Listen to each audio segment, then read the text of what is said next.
الحمدللہ رب العالمین والصلاة والسلام علی سید الانبیاء والمرسلین اما بعد فاعوذ باللہ من الشیطان الرجیم بسم اللہ الرحمن الرحیم صلو علی الحبیب صلی اللہ تعالی علی محمد صلی اللہ علیہ وسلم۔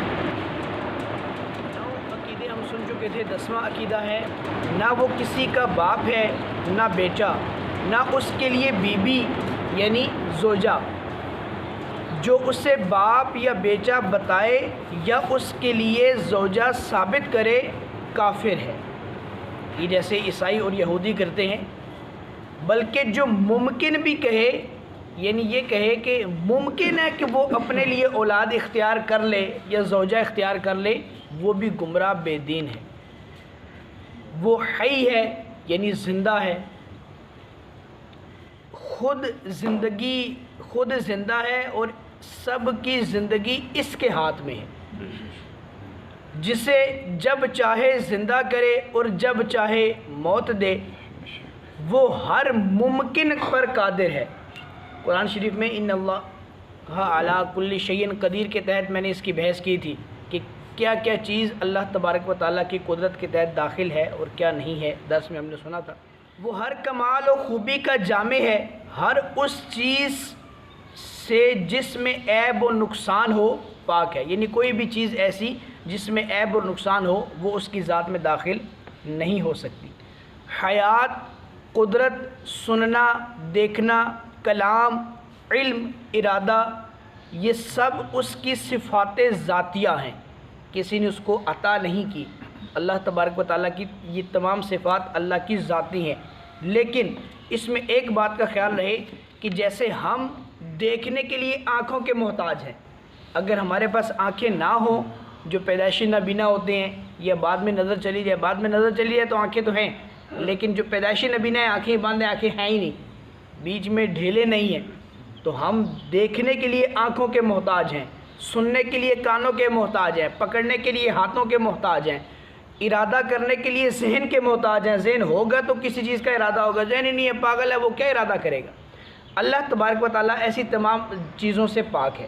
دیکھنے کے لیے اس کو آنکھوں کی حاجت نہیں ہے، وہ بغیر آنکھوں کے بھی دیکھتا ہے۔ یہ جو دیکھنے کے لیے آنکھیں یا سننے کے لیے کان ہوتے ہیں، یہ سارے کی چیزیں کیا ہیں؟ اجسام ہیں، اور اللہ اجسام سے پاک ہے۔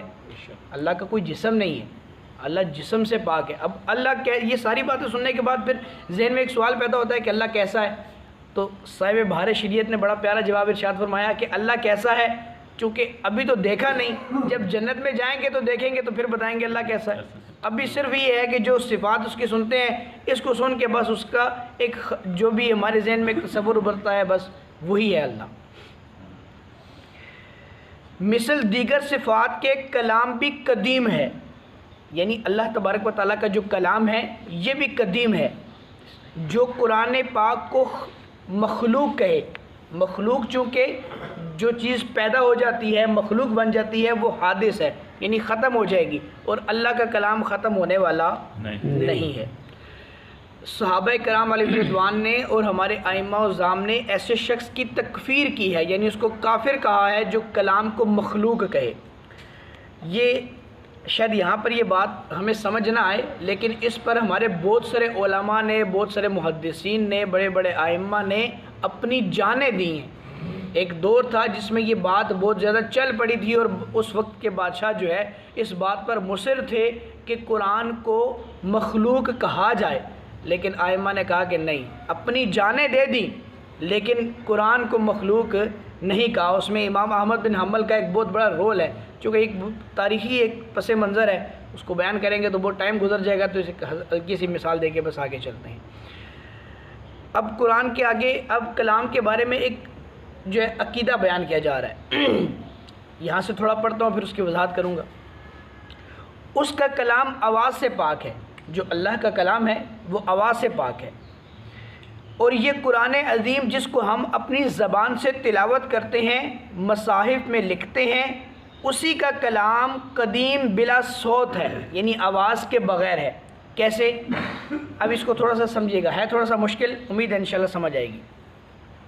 اللہ تبارک و تعالیٰ کا جو کلام ہے یہ جو ہم کتابوں میں لکھتے ہیں نا، قرآن شریف ایک مجلد کتاب ہے، کتاب کے اندر وہ جو عربی الفاظ لکھے ہوئے ہیں، یہ اللہ کا کلام جو الفاظ لکھے ہوئے ہیں یہ نہیں ہے، بات سمجھ رہے ہیں؟ یہ جو لکھے ہوئے الفاظ ہیں یہ کلام نہیں ہے، کیونکہ الفاظ تو ہم نے لکھے، کمپیوٹر نے لکھے، یہ تو ختم ہو جائیں گے۔ لیکن جب ہم اس کو پڑھتے ہیں، پڑھنے سے جو آواز،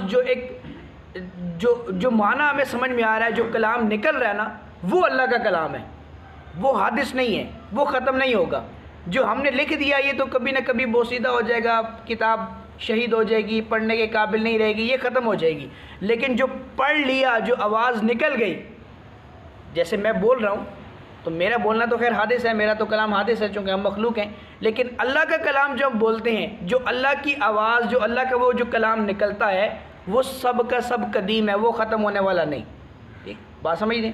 یہ ہے اللہ کا کلام جو لکھا ہوا ہے، جو کتاب ہے، جو مصحف شریف ہے، جو حفظ کر لیا بچے نے، جو اس کے ذہن میں جو حفظ رہ گیا وہ قدیم ہے، لیکن جب وہ پڑھ رہا ہے اس کی آواز حادث ہے۔ ٹھیک ہے، بات سمجھ میں آ رہی ہے؟ یہ ہے اللہ تعالیٰ کے کلام کی اصل جو ہے وہ بات۔ اس کا علم ہر شے کو محیط ہے، جزیات، چھوٹی سی چھوٹی جزیات ہوں یا کلیات ہوں، بڑی کی بڑی، ہر چیز اللہ تبارک و تعالیٰ کے علم میں ہے۔ وہ غیب و شہادت سب کو جانتا ہے، غیب مطلب جو موجود نہیں، اور شہادت مطلب جو سامنے موجود ہے، ہر چیز کو جانتا ہے۔ علم ذاتی اس کا خاصہ ہے۔ ہم پر فتویٰ لگایا جاتا ہے کہ یہ علم غیب مانتے ہیں اور علم غیب تو اللہ تعالیٰ کا خاصہ ہے۔ میں نے پہلے بھی قرآن شریف کے تحت اس کی بحث کی تھی کہ علم غیب جو ہے وہ تو اللہ تعالیٰ کا خاصہ ہے، اور اس کو رسول اللہ کے لیے یا اور اولیاء کے لیے ماننا یہ کفر ہے۔ یہ کتاب آج کی نہیں ہے جس سے ہم درس دے رہے ہیں، یہ پرانی کتاب ہے، پرانے بزرگوں کی لکھی ہوئی کتاب ہے۔ اس میں ہمارا عقیدہ لکھا ہوا ہے، اور وہ عقیدہ سماعت فرمائے کہ علم غیب کے متعلق ہمارا عقیدہ کیا ہے۔ علم ذاتی اس کا خاصہ ہے، یعنی اللہ کا خاصہ ہے۔ جو شخص علم ذاتی خواہ غیب میں ہو خواہ شہادت میں ہو غیر خدا کے لیے ثابت کرے وہ کافر ہے۔ علم غیب ذاتی کسی کے لیے بھی ثابت کرے خدا کے علاوہ وہ کافر ہے۔ علم ذاتی کے معنی یہ ہے کہ خدا کے بغیر اس کو مل گیا۔ کوئی سمجھے کہ میں نے سائنس پڑھ لی ہے اور اپنی بساط سے پڑھ لی ہے، میں نے کوئی چیز پڑھ لی ہے، کوئی چیز سمجھ لی ہے، کوئی میرے پاس علم آ گیا، یہ اپنی بساط سے آ گیا۔ اپنی بساط سے کچھ نہیں آیا، اللہ نے دیا ہے تو آیا۔ اسی طرح انبیاء کے پاس اگر غیب کی کوئی خبر آئی ہے تو وہ اللہ نے عطا کی ہے، اللہ کی عطا کیے بغیر کسی نبی کے پاس، کسی ولی کے پاس کوئی غیب کی خبر نہیں آ سکتی، کوئی علم نہیں آ سکتا۔ ہاں، اللہ جب عطا فرماتا ہے تو اس کے عطا فرمانے کے بعد ہم انکار کرنے والے کون ہیں؟ ہم کہیں جی نہیں غیب کی خبر نہیں ہے۔ بھائی کیوں نہیں ہے؟ جب اللہ نے دے دی ہے تو غیب کی خبر ہے، ہم کہیں گے کہ غیب کا علم ہے۔ اب جتنا اللہ نے دے دیا اتنا ہے، ہم اس سے زیادہ بھی نہیں مانیں گے، لیکن اب وہ اتنا کتنا ہے، اس اتنے کی مقدار بھی ہم مقرر نہیں کر سکتے۔ ہمیں کیا پتہ کتنا دیا ہے؟ کوئی مقرر کیا اللہ نے یا اللہ کے انبیاء نے مقرر کیا تو نہیں نا۔ تو جب مقرر نہیں کیا تو اس لیے صرف اتنا کہیں گے کہ اللہ نے ان کو علم غیب عطا فرمایا ہے۔ وہی ہر شے کا خالق ہے، چاہے افعال ہوں یا جو بھی چیزیں ہوں، حقیقتاً روزی پہنچانے والا وہی ہے۔ ہم یہ جو جتنے اسباب ہیں، دکان کرتے ہیں، نوکری کرتے ہیں یا فرشتے روزی پہنچاتے ہیں، یہ سارے اسباب ہیں۔ حقیقتاً روزی پہنچانے والا اللہ تبارک و تعالیٰ ہی ہے۔ اللہ تبارک و تعالیٰ مجھے اور آپ کو ان تمام باتوں پر عمل کرنے کی توفیق عطا فرمائے، اور اللہ کے متعلق جتنے بھی عقائد ہم سنتے ہیں ان کو یاد رکھنے کی توفیق عطا فرمائے۔ وآخر دعوانا